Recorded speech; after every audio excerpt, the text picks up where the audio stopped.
तो कहते हैं न्याय होना भी नहीं दिखना भी चाहिए, लेकिन आज के समय में तो दोनों बातें ही नजर नहीं आ रही। नमस्कार, आप देख रहे हैं SFN टीवी। मेरा नाम है अश्विनी कुमार। दोस्तों, आज अपने भारतीय न्याय व्यवस्था के बारे में बात कर रहे हैं। भारतीय न्याय व्यवस्था का आज वर्तमान में गला घुटता ही जा रहा है, क्योंकि मीडिया की रिपोर्ट आई है तो उसके अनुसार है कि 14 वर्षों से ज्यादा समय के हजारों केस आज पेंडिंग पड़े हैं, लंबित चल रहे हैं, उसमें कोई कार्रवाई नहीं हो रही है, सिर्फ तारीखों पे तारीख हो रही है। ऐसा ही संत रामपाल जी के केसों में हो रहा है कि वर्तमान में संत रामपाल जी महाराज के सभी केसों के अंदर तारीखों पे तारीख मिल रही है। 7-8 वर्षों से ज्यादा का समय हो गया है।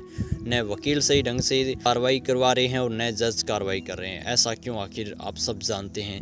दोस्तों, इन सब के बीच में ही मध्य प्रदेश के उच्चतम न्यायालय के न्यायाधीश न्यायमूर्ति रोहित आर्य जी का एक वीडियो और उनके बारे में काफ़ी चर्चाएं हो रही है। उनका जो एक जिस तरह कार्रवाई करने का तरीका है वो बहुत सबको अच्छा लगा, क्योंकि आज वर्तमान में देखें तो संत रामपाल जी महाराज के केस उनके पास होता तो आज संत रामपाल जी महाराज सभी केसों से बाइज्जत बरी हो जाते, क्योंकि वो एक निष्पक्ष कार्रवाई करें। यदि पुलिस वाले सही ढंग से कार्रवाई नहीं करे तो वो पुलिस वालों को ललकारते और कहते हैं केस के अंदर इसकी जगह तुम्हारी बेटी होती, क्या तुम ऐसे कार्रवाई करते, ऐसे जांच करते। तो इससे पुलिस वाले को खूब ललकारा और फटकारा भी। ऐसे ही जज की जरूरत है आज भारतीय न्याय व्यवस्था के अंदर, ताकि न्याय व्यवस्था सही ढंग से चल सके। आप ये वीडियो देखिए और जानिए कि भारतीय न्याय व्यवस्था को कैसे जजों की आवश्यकता। अभय प्रताप सिंह कॉलेज, क्या नाम है इसका? अभय प्रताप। कब से नौकरी कर रहे हो तुम? अभी कितनी नौकरी बाकी है तुम्हारी? माइक पे बोलो। 10 साल की सर बाकी है ना? जी सर। क्या जितनी नौकरी कर चुके हो इसी प्रकार से करी है नौकरी तुमने? सर नहीं सर। बहुत दिन ये 3 फुट रह नहीं पाएंगे। हमने आपके बड़े ऑफिसर को बोल दिया है। ये जो हरकत करी है आपने इस केस में, ये किसी प्रकार से जस्टिफाई नहीं की जा सकती है। 15-15, 20-20 साल की सर्विस करने के बाद ये हालत है आपकी क्वालिटी ऑफ इन्वेस्टिगेशन का। आज तुम्हारी लड़की गायब हुई होती तुम क्या करते? कंप्रोमाइज करवाते? सर मैंने कंप्रोमाइज कर नहीं बोला सर उससे। क्यों नहीं इंक्वायरी हुई तुम्हारे खिलाफ? सर हुई सर इंक्वायरी। कुछ नहीं हुई तुम्हारे खिलाफ इंक्वायरी? 2 बार हुई सर इंक्वायरी सर। वही एडिशनल एसपी ने करी? नहीं सर, एक बार डिपार्टमेंटल इंक्वायरी भी हुई है सर। वो इंक्वायरी में क्या हुआ होगा हम लोग को पता है। एक इंक्रीमेंट। इस प्रकार के तुम बिहेव करोगे पुलिस स्टेशन पे, this reminds us of such situation which usually we see in movies. वो पुलिस थाना तो शायद आप ही ओन करते हैं। जी सर। है ना? नहीं सर, मैं उस समय पदस्थ था सर जब। नहीं, आप लीजिए, आप वहां के बॉस हैं, सबसे बड़े अधिकारी पुलिस थाने के आप। उस समय पोस्टेड था सर, मैंने तत्काल FIR कराई थी सर। और ज्यादा बोलोगे तो और तकलीफ में जाओगे, क्योंकि तुम्हारा कंडक्ट रिकॉर्ड में दिख रहा है हमको। अब वो तो तुम्हारे SP और तुम्हारे IG साहब या DG साहब डील करेंगे तुमसे। अब ये मैटर पेंडिंग रहेगा अभी यहां पर। देखिए, अपनी हरकतें सुधार लो, नहीं वाकई तकलीफ में आ जाओगे तुम।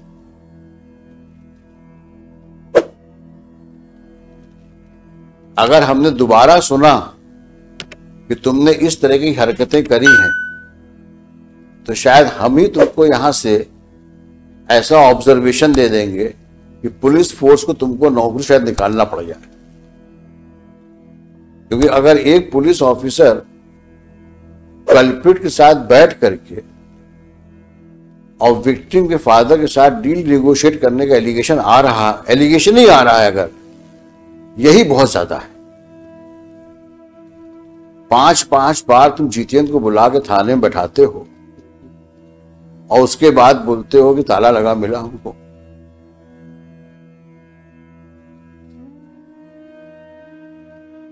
तुम्हारे जैसे लोग तो पुलिस फोर्स में को बदनाम ही करते हैं। हमने लिखा है, आप इसी केस के ऑर्डर में लिखा है, इन्हीं सिचुएशंस की वजह से मैंने लिखा है ऑर्डर में, there is no one to police the policeman. कारण यही है कि आप किसी के कंट्रोल में नहीं हो, क्योंकि आप बादशाह हो, थाने के बादशाह हो आप तो। और कुछ होगा तो साहब से विनती कर लेंगे, एक इंक्रीमेंट रुक जाएगा और क्या होगा, वही हुआ। और ऐसी तुमने कितनी हरकतें करी होंगी जो अननोटिस्ड गई होंगी अभी तक, और तुम्हारे जैसे कितने और होंगे वहां पर। We will deal with you later. But at entire चालान में केवल 27 के मेमो के अलावा कुछ है ही नहीं सर, कुछ है ही नहीं केस में, केवल 27 के मेमो। और किसी की लड़की गायब हो गई है, 4 साल से 5 साल से गायब है, आज की तारीख में तो 7 साल हो गए, तो 5 साल हो गए, 5 साल हो गए, जिंदा है मर गई है कहाँ है किसी को पता ही नहीं। सर आज जो सब्सिक्वेंट रिपोर्ट पेश की है, कंप्लायंस रिपोर्ट, वहाँ नया डेवलपमेंट हो गया। लॉर्डशिप ने डायरेक्शन दिया था कि सोनू के विरुद्ध आपने क्या कार्रवाई की जब उसने एडमिट किया है कि मैंने मर्डर कर दिया।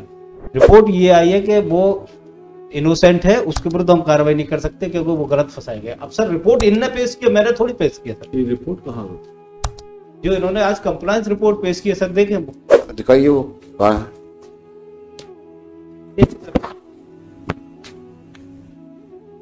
सोनू कलावत के विरुद्ध लॉर्डशिप ने डायरेक्शन दिया था। आजकल वहाँ SHO कौन है? इसको दोबारा कब पोस्ट किया वहां पे? 2019 में। नहीं सर, मैं पोस्ट नहीं हुआ सर। कब पहुंचे ये तो बता दो। गुना पहुंचे कब तुम? मैं सर जून 2019 जुलाई 2019 में गुना आया था सर। कब तक रहे यहाँ? मैं जून में आया था सर, और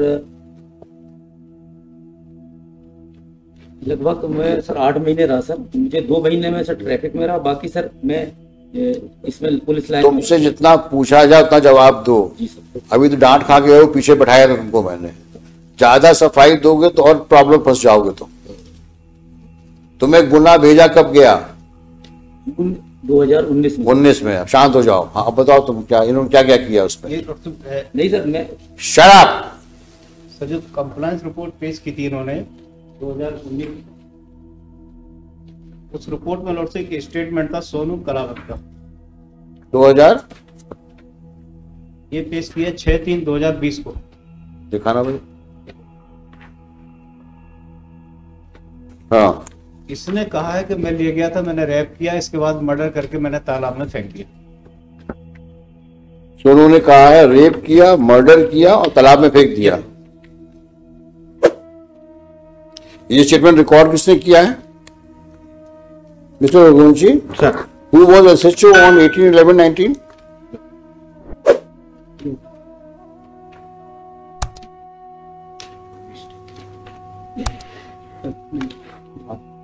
ये 18/11/2019 को रिपोर्ट किया गया। Who was the SHO and SP?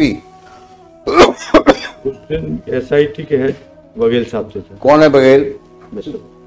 ये क्या एडिशनल SP है? हाँ सामने आओ।